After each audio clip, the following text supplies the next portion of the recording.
Wherever our trains go, the economy comes to life. Norfolk Southern, one line, infinite possibilities.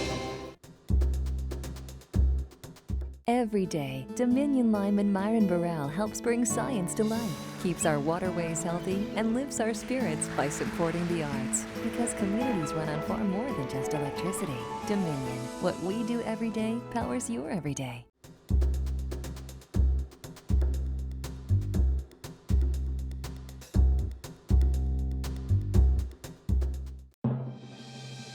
It's about history, policy, and impact. A new perspective on current affairs, bringing experience, insight, civility, and scholarship to the urgent issues of today. It's about our past, present, and future. Your host, Pulitzer Prize-winning author and journalist, Douglas Blackman. From the University of Virginia's Miller Center, this is American Forum. Welcome back to the Miller Center's American Forum. I'm Doug Blackman. 25 years ago, when the United States' Cold War with the Soviet Union came to an abrupt halt, there was wide hope among Americans that our country would soon enter a kind of golden era. Our form of capitalism had triumphed and would be extended to hundreds of millions of people. New levels of prosperity would follow for all, vindicating our economic system. Peace dividends could be redirected to combating hunger and misery. The national budget would finally balance. The American presidents of the future, from whatever political parties, had the opportunity to engineer for the world a new hybrid of democracy and free enterprise. How differently things appear now. After the longest wars in our nation's history against elusive and indecipherable terrorists, thousands of deaths and casualties, trillions of dollars spent without clear benefit, the most bitter dissension and hostility between our political leaders, racial unrest, mass incarceration, and a series of presidents who bored us, shocked us with moral indiscretion, blundered unapologetically into war, and according to our guest today, disappointed us with empty rhetoric and incoherent execution. Aaron David Miller says we live in a post-great era in which it is unlikely that America will ever have another occupant of the White House with achievements on the scale of Washington, Lincoln, or FDR, and that in fact Americans don't even want another great president. Aaron Miller worked side by side with American presidents for the past 20 years, serving as an advisor to State Departments under Ronald Reagan, Bill Clinton, and both Bush administrations. He is a vice president and distinguished scholar at the Woodrow Wilson Center in Washington. His most recent book is The End of Greatness: Why America Can't Have and Doesn't Want Another Great President. We're privileged to have an hour of your time. Doug, it's a pleasure to be here at the Miller Center in particular. The second President Bush, Bush 43. There was a president who 6 years ago was deeply unpopular at the end of his presidency and viewed widely as a poor president, a failed president in many respects. You say almost as much that in the book. Approval ratings at the end had been in the high 20s to the low 30s. Yet today, when Americans are asked in polls in 2014 about President Bush, almost 50% say he was a good president, give a strong approval rating.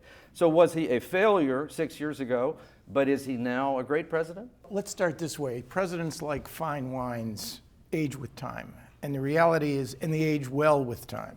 The reality is they're much more popular once they leave the political fray, once they sever their relationships with the American people in contemporary political terms. And they're remembered in ways that are driven by many factors, including who succeeds them, which is critically important.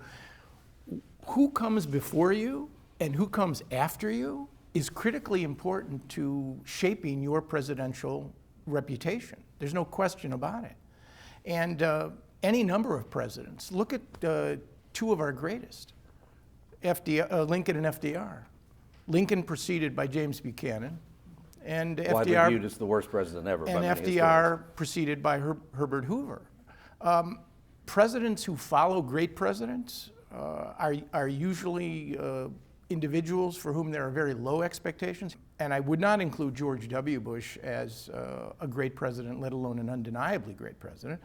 The conceit of this book basically is driven by a very simple proposition. Greatness in the presidency is rare. Greatness in any dimension of the human enterprise is rare. We use the term great. I use the term great maybe 15 times a day. It was a great movie. She's a great tennis player. Have a great day. But we don't really understand what it is. We've emptied it. We've emptied the notion of greatness of any meaningful content, and we've transferred our appreciation for greatness from our political class, because we haven't seen it, to our entertainers, to our athletes, and to our actors. There we appreciate greatness. And there we can easily have relationships. We buy tickets, they may be expensive. These people never disappoint, or rarely disappoint. It is in our political class, however, that we can't appreciate greatness because in many respects it's gone. And it's gone because it is driven by three factors that have to align, like the sun, the moon, and the stars, in the right astrological formation. You need crisis. And by the way, not just a garden variety crisis. You need crisis of a nation encumbering character. You need character. You need the right individual with the right internal makeup and the right orientation publicly. And then you need capacity. Does this person actually know what they're doing? And can they deal with a cabinet, with Congress, with the media? Can they make Washington work? Those three, crisis, character, and capacity, are what has made our three undeniably greatest presidents great. Washington, Lincoln, and FDR. We don't want another great president because the founders created a political system which was designed to disaggregate power. They feared the royal governors, they feared the king, they may have feared the mob as well. So they created a system of an energetic executive, but an accountable one, but highly constrained. The only thing that liberates presidents and liberates the political system is nation-encumbering crisis. And again, when I talk about nation-encumbering crisis, I'm not even talking about the Cuban Missile Crisis, which lasted 12 days, or 9/11, which frankly might have been a moment to encourage the nation, but it turned quite the other way. I'm talking about a crisis that is relentless, inescapable, hot, in which everybody has to essentially participate. The three greatest presidents, Washington, Lincoln, and FDR, confronted the three greatest crises the nation faced, and they had the character and the capacity to go along with it. I don't want to risk threatening the nation again with such a crisis in order to test the proposition that a great man and one day woman will emerge to deal with the crisis. Forget great. Stop expecting these presidents to be a cross between Harrison Ford in Air Force One and Superman, so that you can allow them to be good. Good in the sense that they're, the meaning of the word good in the sense that they can be effective. They know what they're doing. Good in the sense that they remain within the limits of the law with great moral sensibility. And good in the sense that they understand themselves. They have emotional intelligence. They're not haunted or driven by demons or aspirations that force them into scandal or into self-created crises which causes overreach. Give me presidents like that, and maybe we can begin to imagine what we haven't had in a long time, which is a truly, genuinely popular president. It is hard for me to imagine in our political culture right now the emergence of a genuinely popular president. We have in our general discourse today, there's a lot of discussion of that President Obama is a disaster. I was sitting eating a hamburger in a restaurant a couple of nights ago, and a guy sat down beside me and asked me what I did, and I started explaining something about it. And right off the bat, he said, "So is the presidency of Barack Obama the greatest abortion in American political history?" I mean, that was the terminology. But so on the one hand, we have all these voices saying that we're being taken to catastrophe by President Obama. On the other hand, at the very beginning of his presidency, he went along with and extended an economic approach, a strategy that arguably, I think a lot of people believe, averted a great economic catastrophe. He successfully pushed through legislation that's still not very popular, but that may well turn out to be the most significant domestic legislation in 2 generations. Since Johnson, for sure. He avenged 9/11, arguably, with the killing of Osama bin Laden. Khalid Sheikh Mohammed is in a prison somewhere, be tried someday. And he's the first black president, the first non-white male president, historic by that definition alone. How is it that even with his unpopularity, how is it that that doesn't eventually add up to something that is at least a trace of greatness to it? Just those things. It could, and I think it takes a generation or more to accurately assess. And who comes after Barack Obama, whether or not the Democrats maintain party control, which is extremely important in judging the reputation of a president. Only 2 presidents in the 20th century, FDR and Ronald Reagan, served 2 terms and literally maintained party control, passed the presidency to members of their own party. It doesn't happen very often because we get impatient. We don't like dynasties. We are fascinated by them, but our presidents are like computers or new cars. Every 4 to 8 years, there may be a need for another one. Look, let's be real about Barack Obama. He's not the catastrophic failure or Satan's finger on earth, as some of his detractors suggest, but nor is he the great redeemer and savior that so many people expected. He is, in fact, the poster child for my whole lament here. When you set the bar, the aspirational bar, as high as he did, you set yourself up for profound disappointment. And we can soften the edges of the critique all we want. We can claim that he averted the Great Depression. We can say that perhaps Dodd-Frank on financial reform will prove to be a critical piece of legislation. We could say that the Affordable Health Care Act, perhaps, although passed without a single Republican vote, and it was Jefferson who said that transformative change cannot rest on slender majority. Every other transformation in this country's history was pursued by partisan presidents who then were able, in the interest of the nation as a whole, to bring along members of the opposing party, which is why these pieces of legislation, Social Security, Medicare, Medicaid, 3 civil rights bills, became transformative because they were perceived to be legitimate. It is the vast sense of emptiness, in my judgment, between what was promised and what is now perceived that, in my view, warrants the title disappointer in chief. When you promise post-partisanship and argue in your inaugural that the stale political arguments of the past no longer apply, in an environment in which you are faced with a partisan, polarized political system with extraordinary challenges that you may not be able to actually unwind, you risk becoming the disappointer in chief. And that, in my judgment, is what has happened. His crisis was nearly not as profound. I don't want to trivialize it. The fact is that what FDR did in response to his crisis created a set of systems and safeguards that were inherently responsible for why we didn't end up in a Great Depression. His crisis was not as deep as FDR's. His character, in my judgment, was far too conflicted.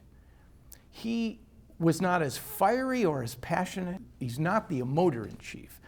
And an analytical, thinking president is extremely important, but you have to also have one that is engaged and really involved. And finally, the capacity. There are simply too many stumbles to suggest to me that, in fact, the experience that is required to manage the presidency, he actually had. Now, I am not an adversary of Barack Obama. I will say right here and now that I voted for him not once but twice. But that vote was designed to achieve another purpose, which was to validate a system of governance that I think is more important, frankly, than any single individual. How history will ultimately judge him is still very much an open question. In a politically obsessed culture with our presidents in a way that has never been the case, part of that is because of our 24/7 media culture, which does many things. I mean, 535 legislators, 9 Supreme Court justices. It is so much easier to personalize and create a relationship with one man and one day woman who is an individual, who has a wife, kids, usually a presidential pet, and follow him around in a way that essentially turns the presidency into a transparent fishbowl. And they are now forced to play in the pop culture game in a way that can only strip away, in my view, diminish. Once you go on Jon Stewart or Jay Leno, as the president did, and in that famed stumble, they got on the question of sports, and the conversation turned to bowling, and Barack Obama said, I bowled a 129, and I think the quote was, it was good enough for the Special Olympics. He then found himself the next day apologizing to Tim Shriver. That notion that somehow presidents have to compete in this pop culture. The president has a Twitter, the first presidential Twitter conference in June of 2011. Now, I argue with my kids about this. Dad, you're old, you don't understand it, it's smart politics. It all may be smart, but in some respects, it diminishes and degrades the kind of detachment that leads to what de Gaulle called the mystique of authority that is necessary for greatness in the presidency. What do we do about that? How can that be changed? I mean, in a free society, when people get to say whatever they want to say, get to listen to whoever they want to listen to, and can pursue, and when we have that free speech is so attached to commercial activity that people make money off this, and money is what decides what continues, what doesn't. I mean, how can this be any different in the world that we live in? You're making my case. This is not about individuals. This is about what has happened to American politics and media culture in the last 40 years. And my argument is essentially that greatness in the presidency is no longer possible because there are 4 factors which have conspired over time, which are structural now. Number 1 is what I call FDR's high bar. Can you even imagine a president that will ever be perceived to be greater than FDR? 4 terms, and the Republicans thought they were getting even with him in 1951 when they passed the 22nd Amendment to the Constitution. They must not have thought it through clearly, because what they did was forever enshrine Franklin Roosevelt as an undeniably great president, the only one that would ever be elected to 4 terms. Combine FDR's high bar with the absence of a truly nation-encumbering crisis, which allows for heroic action in the presidency, which we don't want, and combine that with a 24/7 intrusive media, which diminishes, trivializes, and forces the president to compete and to be exposed. Think about it. Our last bald president was Dwight Eisenhower. Our last short president was Harry Truman. Our last obese president was William Howard Taft. You look at the men, and again, one day women who will inherit this office. They are all truly physical specimens. I'm not even sure we could abide looking at presidents that somehow have physical flaws. Add to that our polarized politics and our mistrust of government. Let's back up to one of these interim reports, as Bill Moyers called them.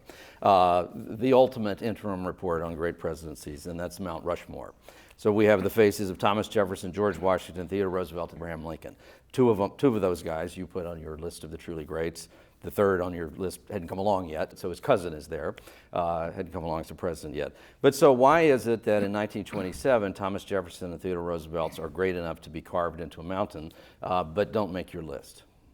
Well, no, they're all on the list. Not of the truly greats. Well, no, 3 undeniably great presidents. I identify in a section called Close But No Cigar 5 additional presidents, 2 of whom are in fact on Rushmore. The sculptor actually decided in this case who those 4 would be, and they were picked for a specific reason. Washington for obvious reasons. TR because of his work in conservation, and Lincoln are clearly greatest president because he confronted the most unimaginable horror that any nation confronts, which is civil war. So no, I think those are, at the time, I think those are quite appropriate. And the historians basically would argue, and playing the rating game is a fun national pastime. That's not what this book is about. It's not an effort to somehow reach a conclusive development on rating our presidents. I briefed a number of military officers a couple years ago, and I told the story in the book. I asked them, all combat vets, all roughly my age, who was the last political leader in their lifetime that they would attach the word great to. I gave them 10 minutes to answer the question. They couldn't. They couldn't identify one, and they asked me, who do you think? This was a very easy answer to me. Great political figure, not necessarily president. I said Martin Luther King. And one of them, in an exasperated fashion, shot back, but he died. He was assassinated. He was murdered in 1968. I said, that's exactly the point. King, with all of his imperfections, still, no leader like King has emerged. But also King was not anointed in the universal fashion that he is now until almost 20 years after his death. And so the idea that greatness is something that can be registered either in the lifetimes of a president or even close to the end of a leader's time on the stage is maybe a faulty one from the start. It takes time, but I think King, and assassination, of course, enshrines, right, in the case of Jack Kennedy and the attempted assassination of Ronald Reagan. In real time, Washington, Lincoln, and FDR were partisan, polarizing figures, with the exception of Washington, not even with the exception in the last year or two of his presidency, pilloried. But there was an appreciation at the time, even at the time, that these leaders shepherded the nation through remarkable crisis, extracted out of that crisis some piece of transformative change, and began to be appreciated, and you're right, over time, as true national figures. It's really hard these days. And if we continue to misunderstand that the greatest obstacle to greatness in the presidency may well be the nature of the office itself, we are prone to continue to invest in individuals far more than they can actually produce. And that, I think, is one of the lessons. Read presidential history, because what you see are individuals who inherit circumstances which they read accurately and correctly. They don't create the opportunities. They intuit and enlarge the opportunities that are already available. And if they're good, with the right character and capacity, they can actually exploit the crisis in some aspect of how we see ourselves, how we govern ourselves, to make the country better forever. And that's inherently and essentially what the greats have done. I mean, it's a big claim you make, the end of greatness, why America can't have another great president. I mean, you're not just talking about that we're in a moment of no greatness. You're saying it's not going to come back. We're not going to have it in the future. So I'm still interested in Mount Rushmore. I'm still interested in Teddy Roosevelt. He's now incredibly popular again after a long period in which he wasn't quite as well remembered. But in 1927, one would assume, the perception of the sculptor and the people who paid him and a whole lot of other people was that he was truly a great president in the ranks of Washington, Jefferson, and Lincoln. Why then was it, as time went by, what's the clinical analysis that tells us that in the end he really wasn't quite so great? Well, again, this is my definition of greatness, and I lay it out very clearly. You confront a nation-encumbering crisis. You extract from the crisis some piece of social, economic, or political change that is recognized as truly transformative and changes the fundamental nature of the system. You are appreciated, perhaps over time, for that greatness, and you dominate your times. Now, the close but no cigar presidents, Jefferson, Jackson, TR, Wilson, I put on the list, and Harry Truman, all affected the temper of their times in a consequential way, but their crises were not nearly as severe. Their imperfections much greater. And that separates out what I call the indispensables or the undeniables from the next tier down. Schlesinger and his son called them near greats. That's a very sort of loose term. But I think getting at the issue of, were there crises as threatening to the nation in the case of these five? No. Were there accomplishments as consistently and undeniably great? Did they get most of the big decisions right? Jefferson's second term was a disaster. It's very hard to see Andrew Jackson, one of our most controversial presidents. I mean, 12 out of our first 18 presidents were slaveholders. And how do you deal with that on a moral and ethical basis with respect to greatness? A society wants, human beings want to have mythological figures. Every human civilization always has. Is it possible that this universal designation of Washington, Lincoln, and FDR, while on the one hand it's true that they were great leaders in their times, highly successful presidents by the definitions that existed in that moment, but at the same time, if King George had backed off of Boston in 1774, we might never really ever heard of George Washington.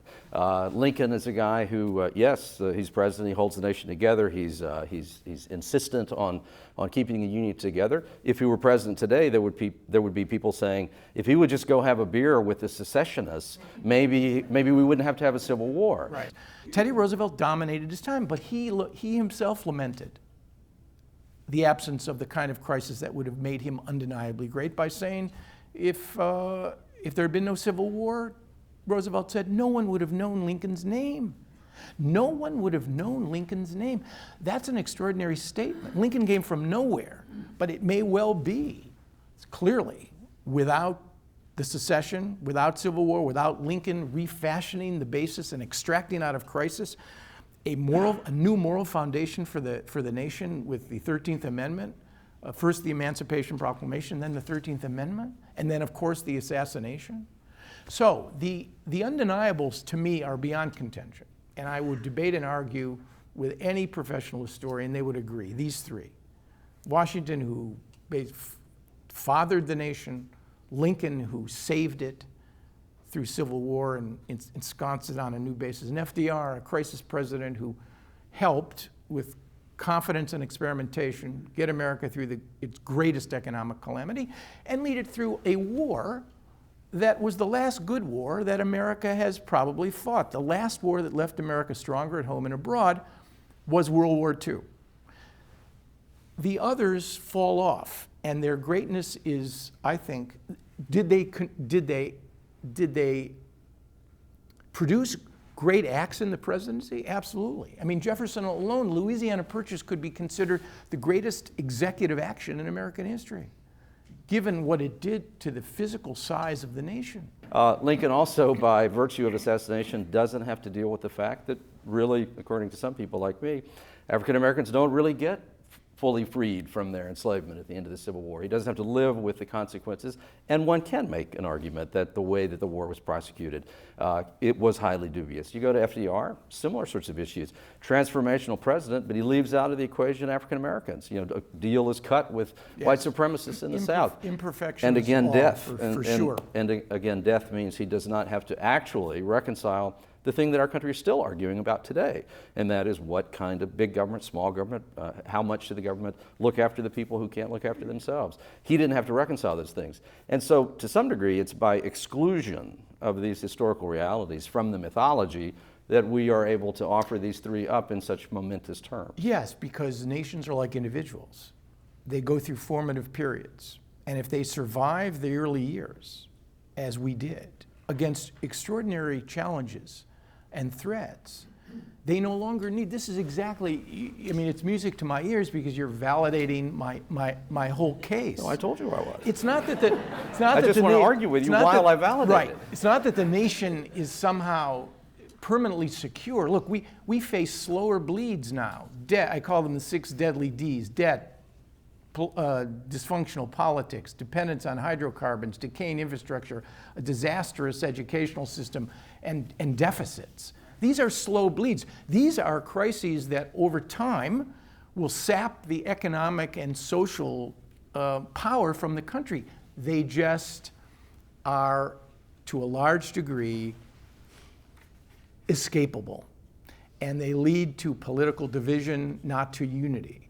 So along the way, as a nation goes through its formative years, it requires myths, it requires historic tropes, it requires greatness in the presidency. We have grown up, but what hasn't happened is we haven't given up, because we can't give up on ourselves, and I find myself somewhat conflicted here too. I'm not a declinist, but I have to be real. We are part of a post-heroic leadership era that doesn't just affect the United States. I spend time in the book talking about the end of greatness as a global phenomenon. 193 nations are represented in the United Nations. I'm not sure there is one leader that we could all agree is transformational and good too. That's why Mandela's passing was so deeply felt by so many people. It is harder, for the reasons I identify, to acquire, maintain, and use power effectively in a modern democracy and even in an authoritarian state. The media there too exacts a price. And the whole point is not to give up on the promise of America. It's to get real in our own expectations.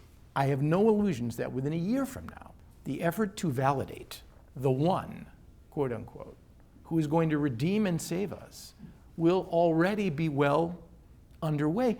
And that process of expectation, that infantilizes us. We can't wait around to be rescued, because there are no more Franklin Roosevelts coming. That creates a sense of obligation on all of us to invest in our own politics, to try to reinvest in our politics, not just in our entertainers and our athletes, to believe once again in a functional political system. And that's really, really hard to do, because I do not see polarization in American politics, which is not some media creation. We are genuinely divided in this country on many issues, but the one I think that divides us most is the essential instrument of greatness in the presidency, and that is, what is the role of government to be in remedy and reform in this nation? Forget small or big.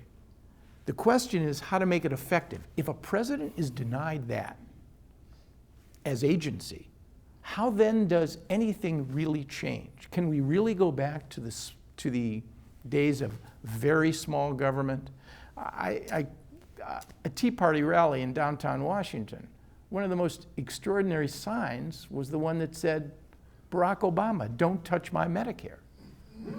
This is a manifestation of a current of opinion that wants to downsize, to go back to an older day, and yet the sign is don't touch my Medicare. It's too late for that. Government, 75% of the country, if you include tax breaks, now benefits from some governmental program or largesse. It's too late. The question is how to make it effective and credible once again, and the fact is, it's very hard. We don't trust institutions. It's no coincidence that the Tea Party and Occupy Wall Street, however diverse they are in terms of their ideological approach, both target large institutions, whether it's government or corporations. We've lost a good deal of faith in our institutions, and by implication, we set ourselves up for a loss of faith and credibility in our presidents. If there's a straw man in your argument, I think it might be that Americans are in a constant state of awaiting a great new president. That's not how I remember the last few elections. I don't think there were very many people, even the people who most earnestly supported Mitt Romney, I don't think they imagined he was going to be an FDR. I think that some of that did in fact attach to Barack Obama because he was the first serious African-American candidate to become president, and there was a great deal of euphoria on the day of the inauguration when there were those million people out on the mall. There was a sense of, okay, there's going to be greatness here. But if you talk to individuals, even African-Americans, in the course of that campaign and afterwards, there were actually a good bit of conversation about we have to be careful about not to expect too much of him. There's only so much that can be done. Exactly. Is it really true that we desperately want a great president all the time? The final section of this book, which is called What's So Great About Being Great Anyway, expends more than a few pages talking about the ambivalence that Americans have always felt toward their presidents. We're not the Europeans who appreciated their kings. After all, Peter the Great, Catherine the Great, Charlemagne. We don't do great in America.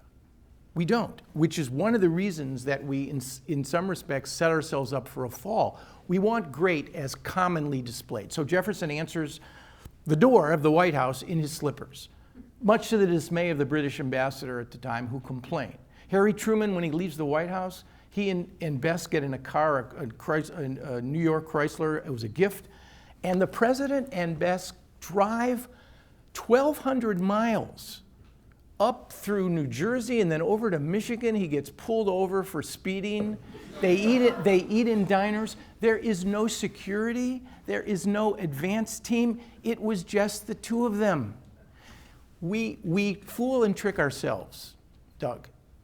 We say we don't want great, and yet we really do, except we want it packaged in a way that is consistent with our own aversion to the quote-unquote trappings of conventional power. We want great as humility, with great humbleness, but we do want our presidents to be quote-unquote greater than we are. So we, in some respects, are already conflicted. And I think that's a crucial point in understanding and validating your point. There's a quote in that book by John Steinbeck, I think on page 179, which I think is actually, I don't want to use this as a prop, and I hope you just did, so I hope I'm right. Yeah, here it is. In short, we may be too ambivalent about greatness to appreciate it, but certainly we are ambivalent enough to love and blast our presidents at the same time. Writing in the early 60s, John Steinbeck captured the contradiction, quote, "We give the president more work than a man can do, more responsibility than a man should take, more pressure than a man can bear. We abuse him often and rarely praise him. We wear him out, use him up, eat him up, and with all this, Americans have a love for the president that goes beyond loyalty or party nationality. He is ours, and we exercise the right to destroy him." Well, interestingly, let me ask you about that, and I want to talk again in a minute a bit more about media, but the power, we hold this power to destroy him. Strangely enough, take on this paradox, if you would. On the one hand, we are very willing to at least begin the process of destroying a president over things like sexual peccadillos. You know, our most recent impeachment, we see a president who otherwise fairly popular figure, someone who many people would say if he had been around for 4 more years and had been the 9/11 president, perhaps would have faced that great crisis, and maybe we potentially would have seen a great president, Bill Clinton. But we're very willing to destroy that president, or attempt to destroy that president, over things that, with the distance in time, seems strangely minor in the scheme of things. At the same time, we then have and I don't. This is not necessarily my view, but there are many Americans who would say that we had a president who, through a series of mistakes or a lack of capacity, as you would put it, we ended up in a war that cost thousands and thousands of American lives and hundreds of thousands of other lives. And yet, there is an American inability to just say, wow, we really failed here. Our system failed here. Our country failed in a gigantic way here. And so we're really unable to hold that president accountable. I mean, look at the nature of American wars. Only one war in our history before World War II failed to produce a president of the United States, and that was World War I. That was World War I. Now, part of this has to do with the nature and the appreciation of how America gets into wars, how they're perceived at the time, and the validation that we give to presidents who have been military figures. So that in some respects, particularly when you're struggling and fighting against an external enemy, the country is prepared to give you a margin of error and transgression. I don't think it's rare that you're going to see, you'd ever see a president removed from office or pilloried to the extent that he would be forced to resign. Johnson, in Vietnam, chose not to seek a second term, in large part because I think he knew he would be challenged, there'd be a Democratic challenge to him. And the criticism, the constant hammering that he received was taking an emotional toll. Wars are paradoxical. The image that a war helps a president aggrandize power and enhances a reputation is only partially true. The last good war was World War II. I don't think there is the basis for removing a president from office. I mean, you take a look at the two longest wars in American history, Iraq and Afghanistan. Why were they the two longest wars in American history? Fought by 0.5% of the population of 300 million people. That's one of the reasons that criticism of these wars didn't lead to a much greater public movement to get out of them sooner. Had there been a draft in this country, do you think we would have been in Iraq and Afghanistan? And we still are in Afghanistan and will remain there probably for the next decade with some residual presence.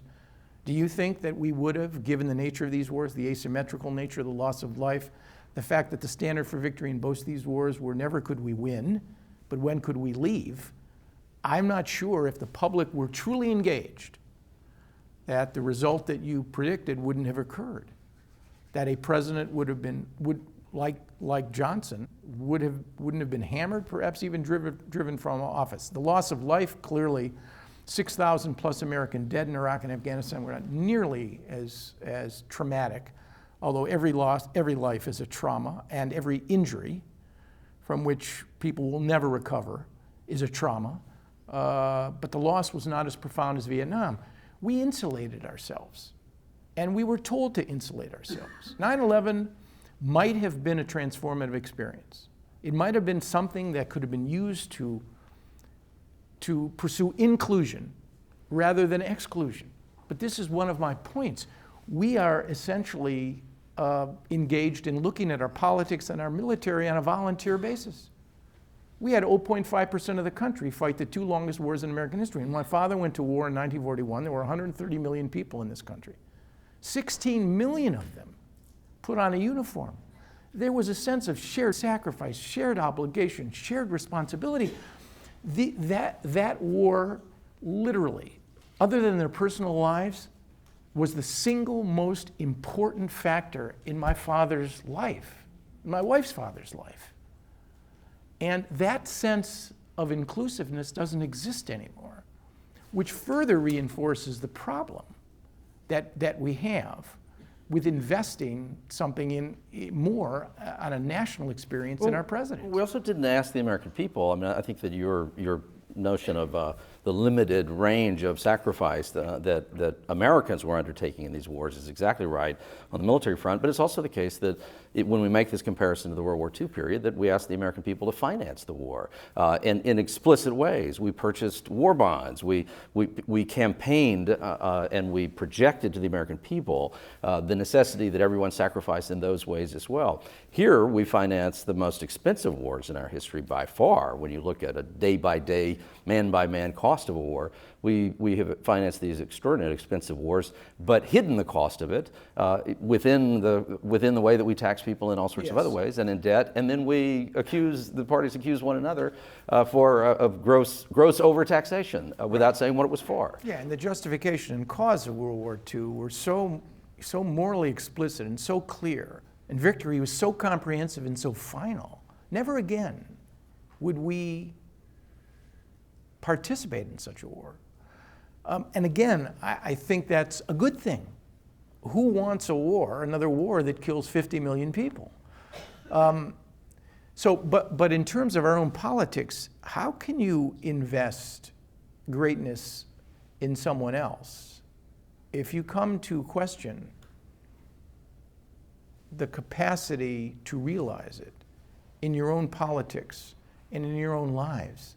If you're not called upon to participate in something greater than you, a larger enterprise. This, for my kids, Jenny 34 and Danny 32, this is the great challenge for them. My daughter came to me a decade ago and said, your parents had the Depression, World War II. You had Vietnam, Watergate, and the Civil Rights Movement, and the 60s. What do we have? what is the large nation-encumbering issue that creates a sense of shared sacrifice, obligation, and commitment? I don't know the answer to that question, but I wonder whether or not it is intrinsically linked to the notion of how we look at our politics and how we look at ourselves as a nation. What's the challenge of our time? What's this great crisis of our time? Now, it may turn out that President Obama, for instance, may end up as the president who either in the end brilliantly or incompetently handled the first great global pandemic that in a century, and that it may be that Ebola becomes the great crisis of our time. We'll see. There's 2 years yet. But that's still looking for the great crisis, capital G, capital C, these great wars, these great military challenges, things that we can at least imagine have some resolution and end to them, as opposed to the much softer and more complex challenges that face our country in particular now. And in the absence of the Soviet Union, the absence of the great defined enemy, these issues around income inequality and how do we balance out big versus small in terms of government? How do we fulfill the ideals of the Declaration of Independence? Is it that the great crises, the great challenges that perhaps brings our next great president will be fundamentally internal reconciliations of these failures of the American promise? Newtown, after those killings, I was absolutely persuaded that this would be a transformative moment in the nation's history. 9/11, fundamentally transformative moment. And there's so few of them that force us to come together as a people. And yet, what transformation? This is a serious problem, and I don't know how to resolve it or what it means, frankly. Oh yeah, I'm very much focused on the gap between what America is and what I hope it will be. But filling that gap really also requires a realistic and sober assessment of how and under what circumstances we change in this country. We're not a revolutionary society. Change in America is usually a question of evolutionary, incremental change. It took us 150 years to reconcile the promise contained in the Declaration of Independence with the reality that our own Constitution, without using the word slavery, validated the greatest chattel slavery enterprise in the world. 150 years. And I don't think anyone, even the most pro-American with sensibility, would argue that we have finally dealt with the issue of race in this country. No, this is very much an evolutionary process. And again, I come back to the issue of our political system. Our political system was not designed to promote transformative change. It was not constructed by the founders to make it possible for things to happen very quickly. And that remains, it seems to me structurally, a reality that we're going to have to deal with, whether it's climate change, whether it's reducing our dependence on hydrocarbons, whether it's addressing the race issue. We really are trapped. I mean, I argue that given the imperfections of the rest of the world, we are stuck with we're not where we want to be, but we have the kinds of instruments, the three things that are necessary to basically overcome our problems. We have non-predatory neighbors to our north and south, and fish to our east and west, the so-called liquid assets. No country in the world in history ever was privileged and fortunate to have such a sense of security. Number two, we have an incredible issue of size in this country and abundance. Natural resources we may not respect and continue to waste, but they are here. When I travel this country, we have a house in Maine, I'm amazed at the expanse of land that is still open. And that is not the case for many peoples in the world. Certainly in the Middle East, proximity is a problem and small is a problem. We don't have that. And finally, we have a political system, probably the only one in history based on an idea. And the idea is that individuals still count. And according to circumstance, merit, and luck can rise. The fact that Barack Obama and Sarah Palin share the same political space, and I say this neither to trivialize or to diminish either of them, is a testament to the reality of this system, that people can literally come from nowhere and rise through the system. Now, that's exceptionalism, and I'll defend it. It can't be exported. We cannot export this because it is anchored in our history, it is anchored in our real estate, it is anchored in our location. But these three natural advantages, I think, position us quite well even to resolve the slow bleeds. But it will require a degree of leadership, a degree of bipartisanship, and a sense of civility. I say all the time, and I'll say it again, I worked for R's and D's, I voted for R's and D's, and the dividing line in this country can't be between left and right, liberal or conservative, or Republican and Democrat. It has to be between dumb on one hand and smart on the other. And which side of the line do you want America to be on? If you want America to be on the smart side, then you don't demonize your political opponents. If you want America to be on the smart side, then while you debate even the most emotional subjects with your interlocutors, you don't, while they're speaking, think about how you're going to refute their arguments. You actually listen to what they have to say. It's what Michael Gerson, former speechwriter for Ronald Reagan, called civility. Civility is not politeness only. It's the capacity to respect, appreciate, and listen to what somebody else is saying. We don't have that in our 24/7 argue culture and in our polarized politics. And I don't know, I'm at a loss, frankly, to know, since I am charged these days with just talking about the world's problems, not fixing them. I don't know, and I don't have an answer. But the conversation, Doug, the conversation has to start. And that's why I wrote the book. You make the assessment that we won't have another great president. In the end, that's for a fairly simple reason, because you're kind of counting on that the aliens are not going to invade, or that there's not going to be another great world order that we have to survive through, that the crisis will not present itself. So that's why we're not going to have another great president. Given all that you've just said, do we deserve to have another great president? Deserve, that gets into the issue of making moral or ethical judgments. Look, my American identity is the most meaningful piece of my life. I love this country. I find it remarkable with all of its imperfections. The answer is yes, because with a great president, deserve, sure, because we could do so much better for ourselves, and we could be so much smarter and more effective in the way we deal with the rest of the world. So the answer is sure. I'm simply arguing that in one line, greatness in the presidency is too rare to be relevant today, and it's too dangerous to be desirable. Because in our political system, you want a great president? Fine. You got me. Let's have another great president. But buckle your seatbelt, because the greatness will be in response to the kind of crisis that we have not had in this country and that we do not want. We got over some extraordinary times. We were blessed with leaders who got most of the big decisions during these crises right. And they've guided us through a period where we are now, how long do countries last? I don't know.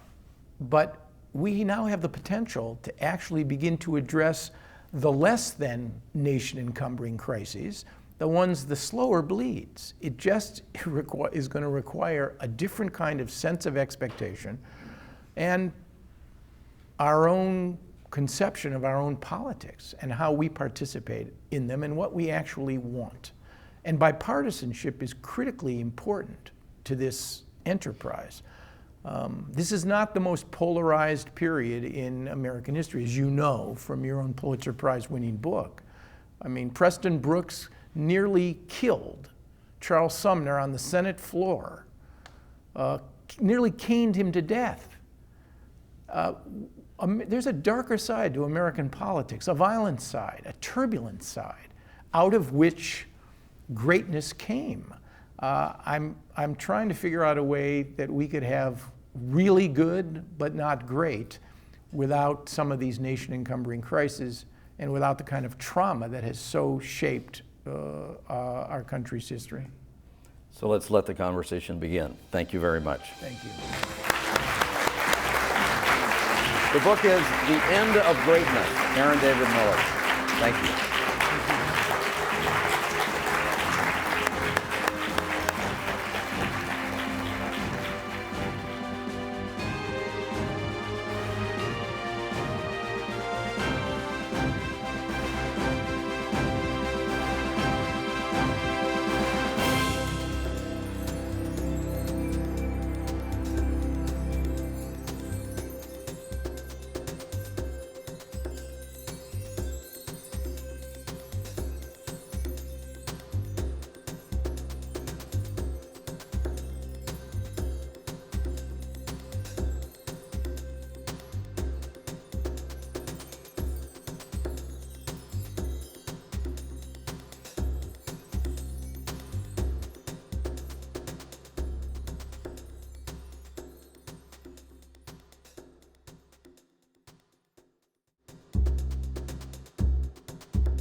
Wherever our trains go, the economy comes to life. Norfolk Southern, one line, infinite possibilities.